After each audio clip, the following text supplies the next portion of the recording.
गरीब तरबूज हेलमेट वाला।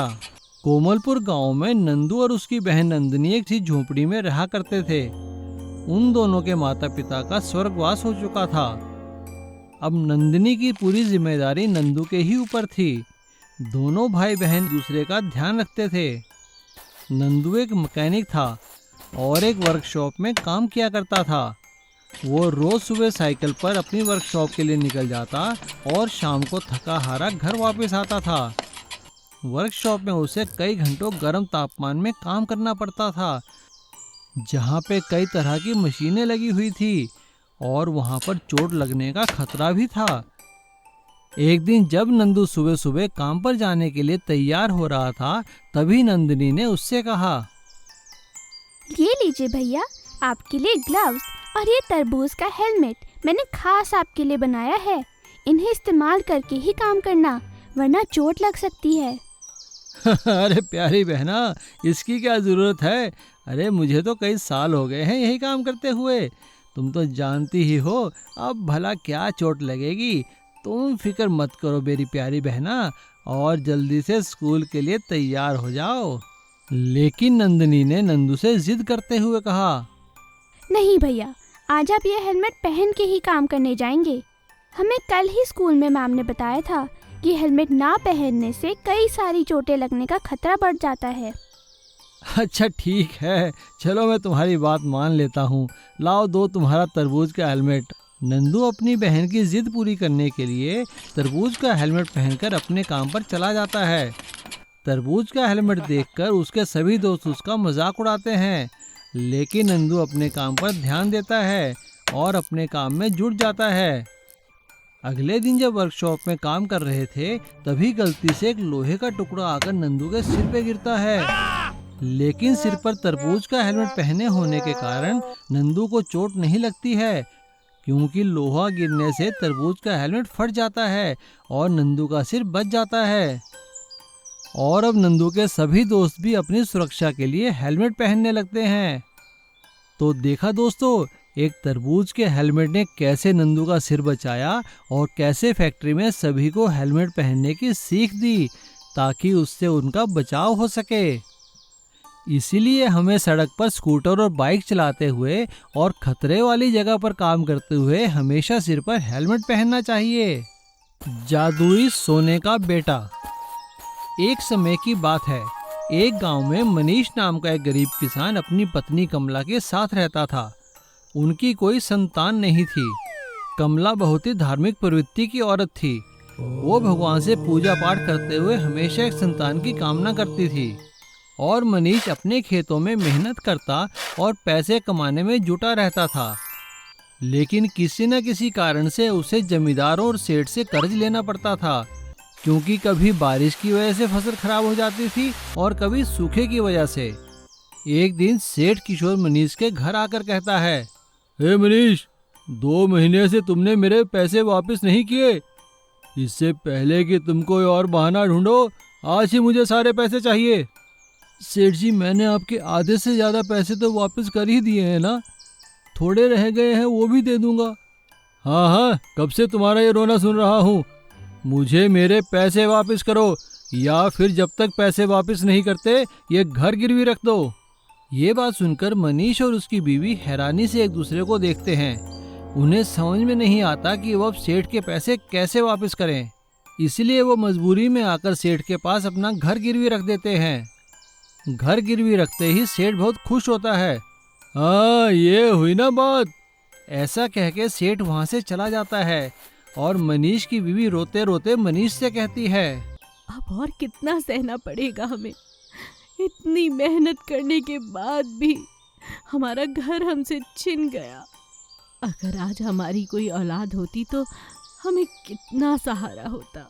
कोई बात नहीं कमला, मैं उस बंजर जमीन पे मेहनत करूंगा।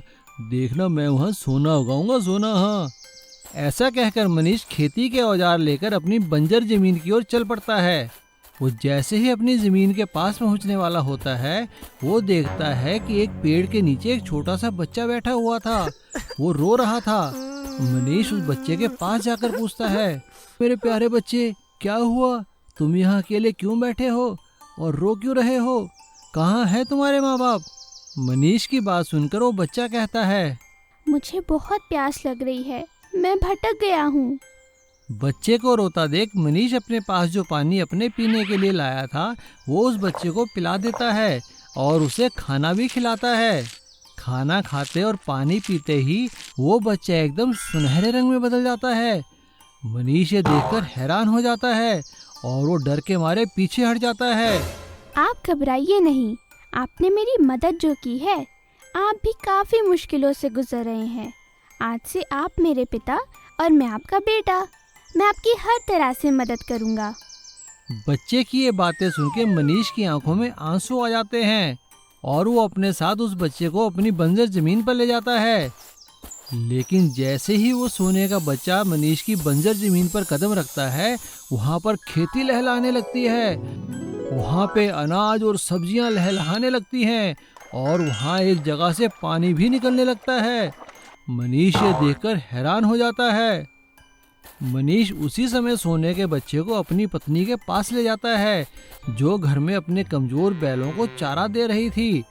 लेकिन सोने का बच्चा जैसे ही बैलों को छूता है, वो बैल तंदुरुस्त हो जाते हैं। ये देखकर मनीष और उसकी पत्नी हैरान हो जाते हैं और उस सुनहरे बच्चे को अपना बेटा समझकर पालने लगता है। फसल बेचकर मनीष सेठ से अपने घर के कागज ले आता है।